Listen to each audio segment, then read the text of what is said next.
Hello students, welcome to online classes of BSR Government Arts College, Alwar. Students, I am Dr. Gayatri Yadav, Associate Professor in Geography, and we are doing the fifth paper of BA Honours Part 2. The topic that we are taking today is Frontiers and Boundaries, and today we are taking Classification of Boundaries, which will be continued in Part 3 of this topic because it's a long topic. तो आज जो topic students हम कर रहे हैं वो है सीमांत एवं सीमाएं, और उसमें आज हम ले रहे हैं सीमाओं का वर्गीकरण, जो कि अगले भाग में भी कंटिन्यू होगा। सीमाओं का वर्गीकरण मेनली दो प्रकार से किया गया है। पहला प्रकार है रचना संबंधी वर्गीकरण और दूसरा प्रकार है अनुवांशिक या उत्पत्ति संबंधी वर्गीकरण। इनका विस्तृत विवरण सीमाओं की प्रकृति को समझने के लिए बहुत आवश्यक है। सीमाओं तथा रचना संबंधी वर्गीकरण, मॉर्फोलॉजिकल क्लासिफिकेशन ऑफ बाउंड्रीज। विश्व के राजनीतिक मानचित्र को देखने से स्पष्ट होता है कि सीमाएं किसी प्राकृतिक स्वरूप, प्रजातीय स्वरूप को आधार मानकर अथवा रेखात्मक स्वरूप में अंकित हैं। ज्यादातर किसी प्राकृतिक स्वरूप को आधार मानकर सीमाएं बनी हुई हैं। फॉर एग्जाम्पल, यदि हम इंडिया और चाइना को देखें तो इंडिया और चाइना के मध्य में हिमालय पर्वत श्रेणी एक तरह से प्राकृतिक सीमा के रूप में खड़ी हुई है। अतः रचना के आधार पर सीमाओं को हम तीन भागों में वर्गीकृत कर सकते हैं। पहला है भू आकारिक सीमा, दूसरा है ज्यामितीय या रेखात्मक सीमा, और तीसरा है ज्यामितीय या भौगोलिक सीमा। तो सबसे पहले हम करते हैं भू आकारिक सीमा को, जिसको हम फिजियोग्राफिक बाउंड्रीज कहते हैं। जब सीमा निर्धारण का आधार किसी धरातलीय आकृति जैसे पर्वत, नदी, झील आदि से संबंधित होता है तो उसे भू आकारिक सीमा की संज्ञा दी जाती है। इसके अंतर्गत प्रमुखतः पर्वतीय, पठारी, नदी, झील आदि द्वारा निर्धारित सीमाएं महत्वपूर्ण होती हैं। सागरीय सीमा का विस्तार समुद्र तट से सागर की ओर होता है, जिनका विवेचन क्षेत्रीय सागर परिकल्पना के अंतर्गत किया जा चुका है। मरुस्थल एवं वन प्रदेश भी इस प्रकार की सीमा के अंतर्गत होते हैं, किंतु यह दृश्यावली अनिर्धारित एवं विस्तारित होती है। पर्वतीय, नदी एवं झील द्वारा निर्धारित सीमाओं का संक्षिप्त विवेचन इस प्रकार से है। पर्वतीय सीमा। भू आकारिक सीमा में प्रथम प्रकार की सीमा पर्वतीय होती है। स्टूडेंट्स, पर्वत एक नेचुरल बाधा के रूप में होते हैं, जिसके दोनों ओर कई बार क्लाइमेटिक कंडीशंस भी भिन्न होती हैं और दोनों ओर भिन्न संस्कृति के या भिन्न रेस के लोग निवास कर सकते हैं। तो वो एक नेचुरल बैरियर के रूप में भी होती है और दोनों ओर अलग अलग प्रकार के लोग उसमें रहते हैं, तो देश भी कई बार अलग अलग हो जाते हैं। तो भू आकारिक सीमा में प्रथम प्रकार की सीमा पर्वतीय सीमा होती है। इनका निर्धारण पर्वतीय श्रेणी के सहारे सहारे होता है। पर्वतीय सीमा के संबंध में सर थॉमस होल्डिच ने लिखा है कि सभी प्राकृतिक तत्वों में एक निश्चित जल विभाजक रेखा, जो एक विशिष्ट पर्वत श्रेणी द्वारा निर्धारित होती है, निसंदेह रूप से सबसे अधिक स्थायी, सही तथा अवरोधक के रूप में है। तो यहाँ पर सर थॉमस होल्डिच ने कहा है कि पर्वत के ऊपर जो जल विभाजक रेखा होती है, यानी हम कह सकते हैं कि जो सबसे ऊंचा जो पॉइंट होता है ऑलमोस्ट, वो एक विभाजक के रूप में कार्य करता है, जो दो क्षेत्रों को विभाजित करता है। सामान्यतया पर्वत श्रेणियां मानव समुदाय के सांस्कृतिक स्वरूपों को भी पृथक करती हैं, जैसा कि हम पहले डिस्कस कर चुके हैं। अतः यह सामरिक एवं सैनिक दृष्टिकोण से उत्तम सीमा होती है, किंतु पर्वतीय सीमा निर्धारण में भी अनेक कठिनाइयां होती हैं, क्योंकि पर्वत श्रेणियां बनावट में जटिल होती हैं। उनकी ऊंचाई, लंबाई, चौड़ाई तथा अनेक श्रेणियों का समानांतर विस्तार अनेक सीमा विवादों को जन्म देता है, जैसा कि चिली, अर्जेंटीना की सीमा पर हुआ। यह सीमा विवाद अर्ध शताब्दी तक इसी कारण होता रहा कि वर्णित सीमा धरातल से मेल नहीं खाती थी, क्योंकि एंडीज पर्वत श्रेणियों में स्पष्ट जल विभाजक नहीं है। चीन तथा भारत में सीमा विवाद भी इसी प्रकार का है। अर्थात 1914 में मैकमोहन रेखा स्वीकार की तो गई, किंतु इसका अंकन नहीं किया गया। बाद में दोनों देशों ने अपने अपने दृष्टिकोण से उसको स्पष्ट किया। यह कठिनाई होते हुए भी पर्वतों को सीमा के रूप में प्राचीन काल से उपयोग में लाया जा रहा है और आज भी अनेक सीमाएं इनके आधार पर ही हैं। फ्रांस स्पेन के मध्य पिरेनीज की श्रेणियां इसका सर्वोत्तम उदाहरण है, जो दो संस्कृतियों को भी विभक्त करती हैं। नदी सीमा।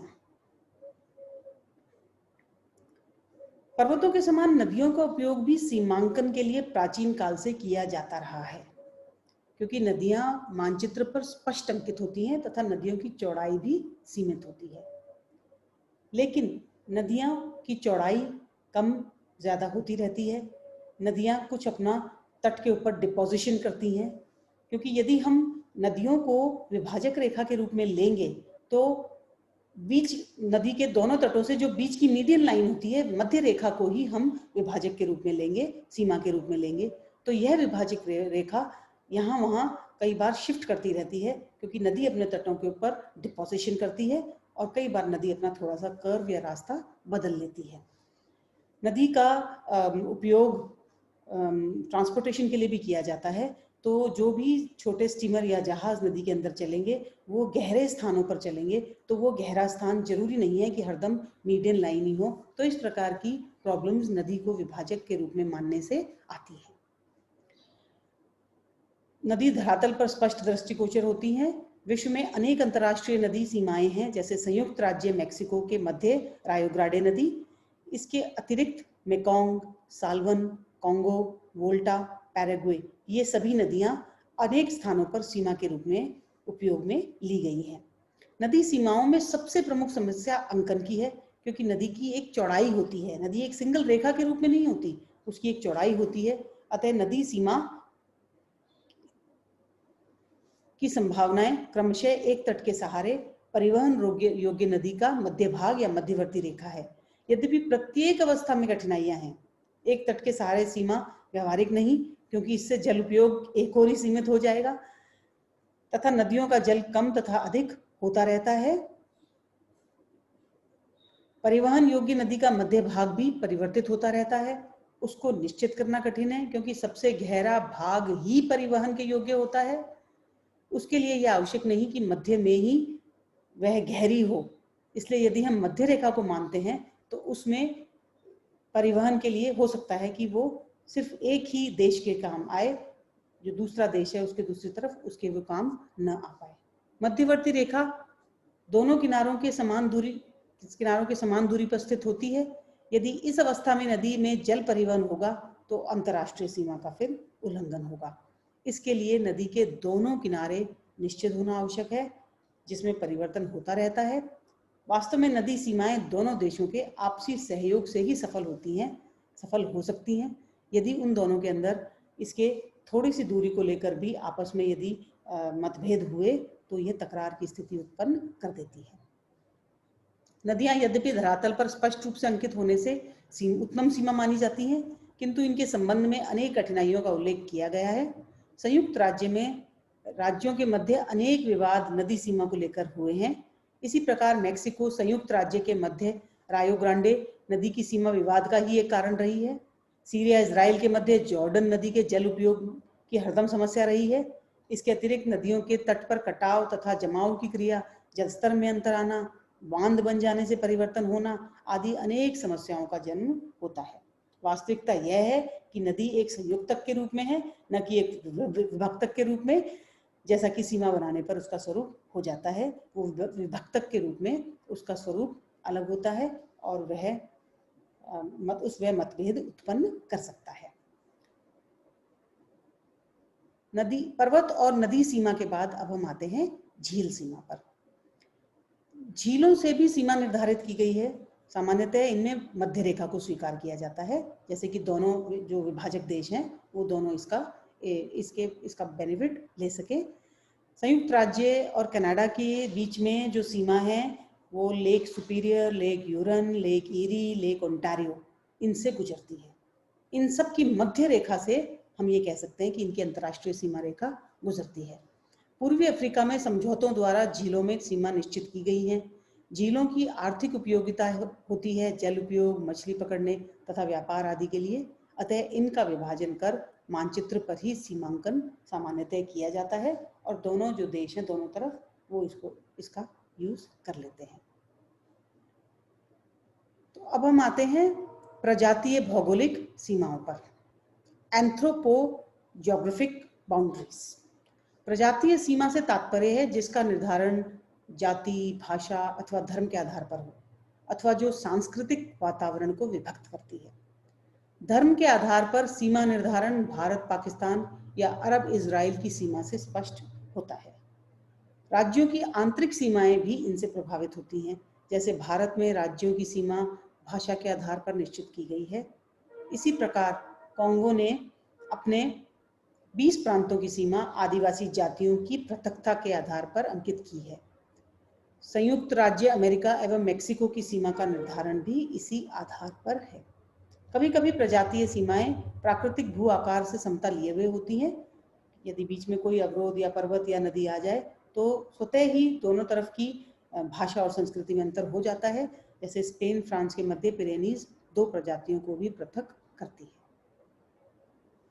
ज्यामितीय सीमाएं, ज्योमेट्रिक बाउंड्रीज। विश्व में अनेक सीमाओं को आधार मात्र रेखा विश्व में अनेक सीमाओं का आधार मात्र रेखाएं हैं। ज्यामितीय सीमा के 4 स्वरूप देखे जा सकते हैं। पहला है देशांतर के सहारे उत्तर से दक्षिण में।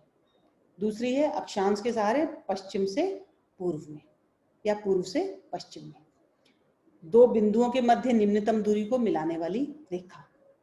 और चौथा है नदी अथवा समुद्र तट से समान दूरी पर अंकित सीमाएं।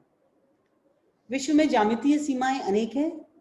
देशांतर के सहारे अंकित सीमा का सबसे अच्छा उदाहरण अलास्का और कनाडा की सीमा है, जिसमें 141 डिग्रीज पश्चिम देशांतर को इन्होंने आदर्श रूप में वो माना है, ज्यामितीय रेखा के रूप में स्वीकार किया है। 141 डिग्री देशांतर पृथक करता है अलास्का और कनाडा को, और इन दोनों एक तरह से इन दोनों देशों के बीच में वो एक सीमा रेखा है। अक्षांशीय सीमाओं में भी संयुक्त राज्य अमेरिका और कनाडा के मध्य की सीमा जो 49 डिग्रीज उत्तर अक्षांश के सहारे है, एक सीधी रेखा इन दोनों देशों को विभाजित करती है। इसी प्रकार मेक्सिको और संयुक्त राज्य अमेरिका की सीमा तृतीय प्रकार का उदाहरण प्रस्तुत करती है। गैम्बिया की सीमा गैम्बिया नदी से 10 किलोमीटर की दूरी पर स्थित है। अफ्रीका में इस प्रकार की ज्यामितीय सीमाएं सबसे अधिक हैं जो अक्षांश या देशांतरों के सहारे बनाई गई हैं। इसलिए वहां के जो देश हैं, बहुत सारे देश, उनका आकार हमको चौकोर या रेक्टेंगुलर मिलता है।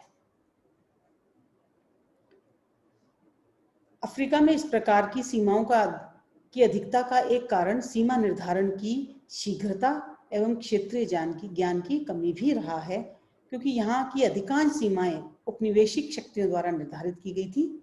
उत्तरी अफ्रीका में सीधी से रेखात्मक सीमाओं की अधिकता है। संयुक्त राज्य अमेरिका में राज्यों की अधिकांश सीमाएं रेखात्मक हैं, या हम कह सकते हैं कि अधिकांश जो यूएसए की जो अधिकांश राज्यों की सीमाएं हैं वो लैटिट्यूडिनल या लॉन्जिट्यूडिनल उसके आधार के ऊपर बनी हुई है। तो स्टूडेंट्स, ये था आज का टॉपिक। आज के लिए इतना ही। ये टॉपिक थोड़ा लंबा है, इसलिए हम इस टॉपिक को कंटिन्यू करेंगे नेक्स्ट पार्ट में। Until then, that's all for today. Thank you and have a nice day.